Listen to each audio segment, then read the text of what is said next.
जी। उत्तरी विधानसभा में क्या स्थिति देख रहे हैं उम्मीदवारी को लेकर? समाजवादी पार्टी जिस भी उम्मीदवार को उत्तरी विधानसभा से अपना उम्मीदवार चुनेगी, हम उसके साथ रहेंगे। भाजपा का राज एक छत्र रहा है आगरा में, बिल्कुल। किस तरह से पार्टी को मजबूत करेंगे आने वाले 2027 में? इससे पीडीए का एक फॉर्मूला अपनाया, जिस फॉर्मूले पे हम लोग कायम हैं और उस फॉर्मूले को हम अपनाते हुए चल रहे हैं।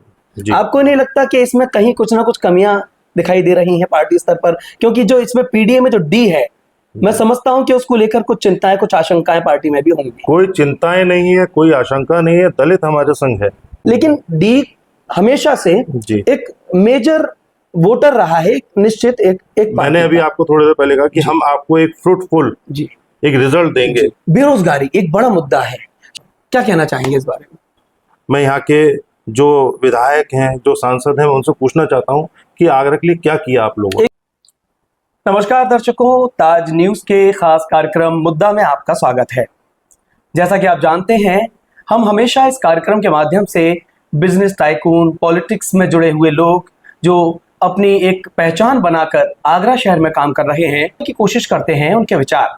आज हमारे साथ समाजवादी पार्टी आगरा से महानगर उपाध्यक्ष और सक्रिय नेता, साथ ही बिजनेस में अपना नाम रोशन करने वाले मधुकर अरोड़ा जी उर्फ मिक्की भाई मौजूद हैं।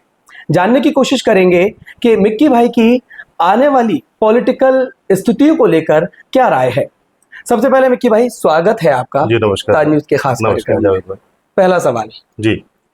अभेद किला रहा है आगरा भाजपा का जी। पिछले कई वर्षों से देखा जाए तो भाजपा का राज एक छत्र रहा है आगरा में। बिल्कुल। कैसे कैसे इस राज को कम करेंगे, किस तरह से पार्टी को मजबूत करेंगे आने वाले 2027 में? देखिए, राष्ट्रीय अध्यक्ष जी ने 2022 से पीडीए का एक फॉर्मूला अपनाया, जिस फॉर्मूले पे हम लोग कायम हैं और उस फॉर्मूले को हम अपनाते हुए चल रहे हैं।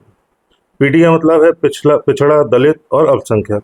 हमने इन तीनों को अपने साथ लिया और आने वाले समय में 2027 के इलेक्शन में आप इसको देखेंगे कि हमारा जो एक फ्रूटफुल नतीजा जो सामने आएगा वो आप 2027 में देखेंगे। पीडीए के असल मायने क्या देख रहे हैं? पिछड़ा, दलित, अल्पसंख्यक। आपको नहीं लगता कि इसमें कहीं कुछ ना कुछ कमियां दिखाई दे रही हैं पार्टी स्तर पर? क्योंकि जो इसमें पीडीए में जो डी है, मैं समझता हूं कि उसको लेकर कुछ चिंताएं, कुछ आशंकाएं पार्टी में भी होंगी। कोई चिंताएं नहीं है, कोई आशंका नहीं है। दलित हमारे संग है। पीडीए का पूरा फुल फॉर्म वो हम लोगों के साथ है और हम उन लोगों के संग है। अब पीडीए साथ में रहने का मतलब ये है कि हम एक हो चुके हैं। पीडीए को हम कैसे चला रहे हैं, मैं आपको उसके बारे में बताता हूं कि पीडीए का फुल फॉर्म पिछड़ा, दलित, अल्पसंख्यक। हम इन तीनों के पास जाते हैं, अपने लोगों को बिठाते हैं, एक गली मोहल्ले में जाके हम 5-7 दिन वहाँ मीटिंग करते हैं। वहाँ के लोगों को हम बताते हैं कि हमारी पार्टी की नीतियाँ क्या थी और 2027 में हम आपके लिए क्या करेंगे। तो इस चीज़ को सब समझ रहे हैं और हमारा पूरा साथ दे रहे हैं। आपने जैसे कहा डी हमारे साथ नहीं है, ये गलतफहमी आप हटा दीजिए। नहीं, मैं ये नहीं कह रहा डी हमारे साथ नहीं है, लेकिन डी हमेशा से एक मेजर वोटर रहा है, एक निश्चित एक मैंने अभी आपको थोड़ी देर पहले कहा कि हम आपको एक फ्रूटफुल एक रिजल्ट देंगे और वो दलित हमारे संग होंगे। आपको 2027 में उसका ऐसा कोई रोड मैप है कि पीडीए पूरा आपके साथ हो? बिल्कुल पूरा रोड मैप है। हम पीडीए के संग है और पीडीए हमारे साथ है। जी। उत्तरी विधानसभा में क्या स्थिति देख रहे हैं? खासकर गाहे बगाहे अलग अलग बातें सुनने में आ रही हैं, उम्मीदवारी को लेकर क्या स्थिति है, स्पष्ट करवाना चाहूंगा। देखिए, समाजवादी पार्टी जिस भी उम्मीदवार को उत्तरी विधानसभा से अपना उम्मीदवार चुनेगी, हम उसके साथ रहेंगे। पूरा सपोर्ट रहेगा पार्टी का और 2027 में हम उत्तरी विधानसभा से आपको उम्मीदवार निकाल के दिखाएंगे कि हमारा प्रत्याशी जो भी होगा वो विधायक बनेगा। आगरा की अपनी समस्याएं हैं, दुनिया कहां से कहां पहुंच रही है, देश के और जो भाग हैं वो तरक्की पर हैं, लेकिन आगरा की अभी तक जो समस्याएं, जो चुनाव का जो वोट मांगा जाता है वो उन्हीं मूलभूत समस्याओं पर ही टिका हुआ है। चाहे वो ड्रेनेज की समस्या हो, सीवर्स का मामला हो, पानी, सड़कें वगैरह वगैरह। आप समझ रहे हैं ना मैं क्या कह रहा हूं? कब शहर उन मूलभूत समस्याओं से बाहर निकलकर, बेरोजगारी एक बड़ा मुद्दा है शहर में, दुनिया जानती है, देश जानता है कि आगरा शहर व्यापार प्रोड्यूस नहीं कर पा रहा। क्या कहना चाहेंगे इस बारे में? मेरी आज उम्र 44-45 साल हो गए। मैं जहाँ रहता हूँ वहाँ पे बचपन से मैंने पानी भरता हुआ देखा है और आज भी वहाँ पानी भरता है। आप सूर्यनगर देख लीजिए, पॉश कॉलोनी शहर की। आप रामनगर कॉलोनी देख लीजिए, वो पॉश कॉलोनी है। जब बारिश होती है ना तो वो पॉश नहीं रहती है, वो वहाँ पानी का भराव इतना होता है कि आदमी को अपने घर में रहने में घिन आने लगती है। तो ये एक स्मार्ट सिटी बना दिया गया आगरा को। मैं ये पूछना चाहता हूँ, स्मार्ट हमारा आगरा है कहाँ? मैं यहाँ के मेयर से पूछना चाहता हूँ, मैं यहाँ के जो विधायक हैं, जो सांसद हैं, मैं उनसे पूछना चाहता हूँ कि आगरा के लिए क्या किया आप लोगों ने? एक छत्र राज किसी एक पार्टी का होना, हाँ। चाहे नगर निगम हो, बिल्कुल, चाहे विधायकी बिल्कुल, क्षेत्र बिल्कुल। हो या संसदीय क्षेत्र हो। मैं एमजी रोड पे मेरा ऑफिस है, जी, और जिस समय बारिश होती है ना तो ये पूरा एमजी रोड जाम होता है, घंटों तक जाम रहता है।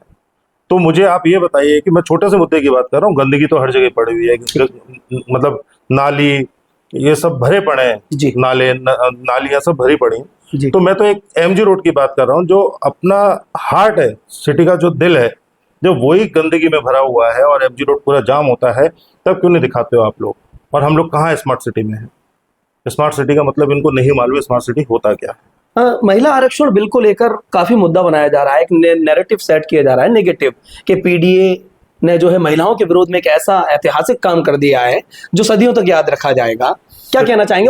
और इसका एक असर बंगाल चुनाव में दिखाने की कोशिश की जा रही है, क्या कहना चाहेंगे? देखिए, बीजेपी का हमेशा से एक काम रहा है, जब भी इलेक्शन आने वाले होते हैं तो वो मुद्दे से भटक जाते हैं और कोई ना कोई ऐसा मुद्दा लाते हैं जिसमें पब्लिक भ्रमित होती है।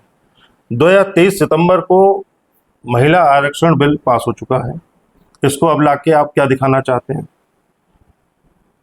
मैं एक बात और बोलूंगा कि आप लोग इतना हार चुके हैं कि बड़े बड़े नेता मंत्री पुतला फूंक रहे हैं अखिलेश जी का।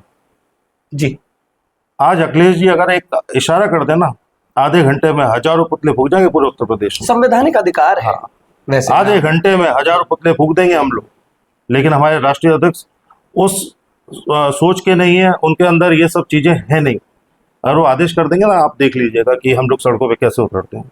अंतिम सवाल, जी, क्या स्थिति देख रहे हैं 2027 में पार्टी की आगरा में और पूरे प्रदेश में? 2027 में हम अपने भैया अखिलेश जी को मुख्यमंत्री बनाते हुए देख रहे हैं। सरकार हमारी बनने जा रही है। आगरा की स्थिति मैं आपको बताता हूँ कि आगरा में आपको सीटें निकलती हुई दिखाई देंगी और निकल चुकेंगे, मतलब हम लोग विधायक बना चुके होंगे अपने 2027 में आगरा से। हमारे माध्यम से कुछ जनता से अपील या कुछ कहना चाहें?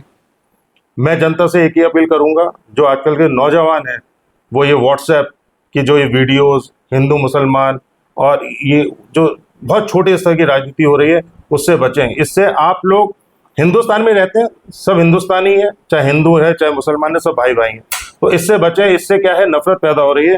तो मेरा एक निवेदन है कि इसको ना देखें, चाहे वो हिंदू भाई हैं चाहे वो मुसलमान भाई हैं, कृपया करके इन वीडियोस पे ना जाएं। मधुकर अरोड़ा जी, महानगर उपाध्यक्ष आगरा समाजवादी पार्टी से, जिन्होंने बेबाकी से अपनी राय रखी, अपनी प्रतिक्रिया दी तमाम मुद्दों पर, साथ ही एक मैसेज देने की कोशिश ये की है कि समाज को विघटन की तरफ ना ले जाएं, समाज को बांटने की तरफ ना ले जाएं और समाज को एकजुट रहना चाहिए, ये मैसेज ये देना चाह रहे हैं। साथ ही 2027 में आगामी जो चुनाव है उसको लेकर पार्टी की स्थिति को बेहद मजबूत आंक रहे हैं मिकी अरोड़ा जी। आगरा से जावेद खान, ताज न्यूज़ के लिए।